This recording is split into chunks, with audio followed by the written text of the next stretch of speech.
Hello friends, welcome to my channel. और आज का हमारा डेली टारगेट्स का डे नंबर 9 है। हम टारगेट कर रहे हैं एसपीआई और आईबीपीएस पीओ को। और एग्ज़ाम में बहुत ज़्यादा टाइम है नहीं। आज से ना हमें थोड़ा सा एडवांस स्टडी भी करना पड़ेगा, हमें मॉक टेस्ट पे प्रॉपर फोकस करना पड़ेगा। अब ना हमारे को स्कोर को एनालाइज करना ना और भी ज़्यादा इम्पॉर्टेंट हो गया है।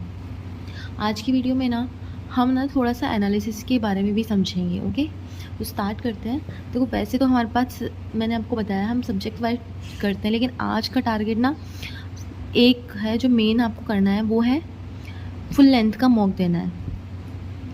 फुल लेंथ मॉक, कोई सा भी प्लेटफॉर्म है वहाँ से आप इस मॉक टेस्ट को दीजिए।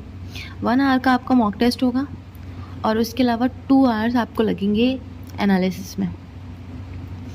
ठीक है, एनालिसिस में अगर आप ओरली देखते हो ना, ओरली करने की कोशिश करते हो, तब तो आपको है ना 30 to 40 मिनट्स लगेंगे कि हाँ सिर्फ देख रहे हो। लेकिन आप उसको अच्छे से एनालिसिस करते हो ना, तो आपको 2 घंटे तो लगेंगे ही एटलीस्ट, और 3 भी लग सकते हैं। देखो, अब हम समझेंगे कि हमको ना एनालिसिस कैसे करना है।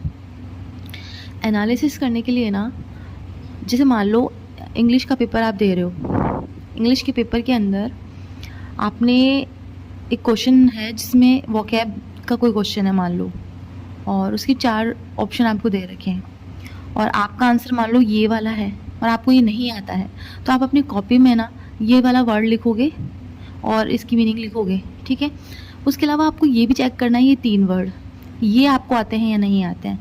अगर ये तीनों आते हैं तो ओके, नहीं आते हैं तो आपको ये भी लिखने हैं। ऑप्शन हमेशा चारों चेक करने हैं। ठीक है, ये एग्जाम्पल है। वैसे ही इंग्लिश के अंदर ना अगर एरर डिटेक्शन है, उसके कोई ऑप्शन आपको दे रखे हैं 4, उन चारों को भी आपको चेक करना है। ये तो आपको पता होना ही चाहिए कि ये वाला आंसर क्यों है, पर तीनों को वो भी देखना है कि वो आंसर क्यों नहीं है। इससे क्या आपके कॉन्सेप्ट जो होंगे ना वो थोड़े से स्ट्रॉन्ग हो जाएंगे। ठीक है, ये इंग्लिश की बात है। क्वांट के अंदर क्या करोगे, क्वांट के अंदर हमेशा जो आपने किया है ना क्वेश्चन, वो तो आप सॉल्व कर लिए, उसके अलावा जो नहीं किया है उसको देखोगे कि उसमें क्या अप्रोच लगानी थी और क्या रीज़न था उसका जिसकी वजह से वो आपका रह गया। रीज़न पता करो। कभी कभी क्या होता है, हमारे पास टाइम की कमी होती है, तो चलो वो तो धीरे धीरे कवर हो जाएगा।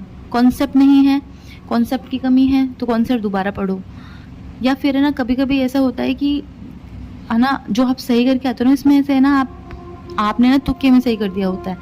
तो अगर आपको पता है कि आपने तुक्के में सही किया है, वो गलती से नहीं हुआ है, तो उस क्वेश्चन को भी जाके चेक करो और उसका सॉल्यूशन भी देखो। और उसके अलावा जहाँ पे भी कॉन्सेप्ट में प्रॉब्लम आती है, क्वेश्चन में प्रॉब्लम आती है, वापस जाओ, वीडियो ओपन करो, यूट्यूब खोलो या फिर नोट्स खोलो अपने, वहाँ से जाके उसको कंप्लीट करो। ये क्वांट का है। रीजनिंग के अंदर मेनली क्या है, पजल्स होती हैं। पजल्स के जो भी टाइप हैं उनको जाके चेक करो। जहाँ पे भी प्रॉब्लम आ रही है, मान लो पजल्स आपकी, मान लो सर्कुलर वाली आपको नहीं बन रही है, सर्कुलर वाली आपने रॉन्ग कर दी गलती से, तो आप सर्कुलर वाले के कम से कम 10 से 15 पजल्स जाके सॉल्व करोगे और उसकी प्रैक्टिस करोगे। ये एग्जाम्पल था ये पजल्स के लिए। मिसलेनियस में क्या करोगे, एक क्वेश्चन भी अगर आप मिसलेनियस का गलत कर देते हो ना, तो आप जाओगे और उस मिसलेनियस के कम से कम ना 15-20 क्वेश्चन वापस लगाओगे। इस तरीके से है ना आपको ये एनालिसिस करना है, और इसमें 2 से 3 घंटे ईजीली लग जाएंगे।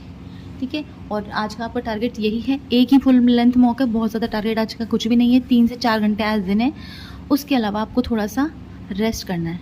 ठीक है, बाकी कल मिलते हैं। Okay, thank you. और अगर आपको मेरा कंटेंट अच्छा लगता है तो प्लीज़ मुझे लाइक, शेयर और सब्सक्राइब कीजिए।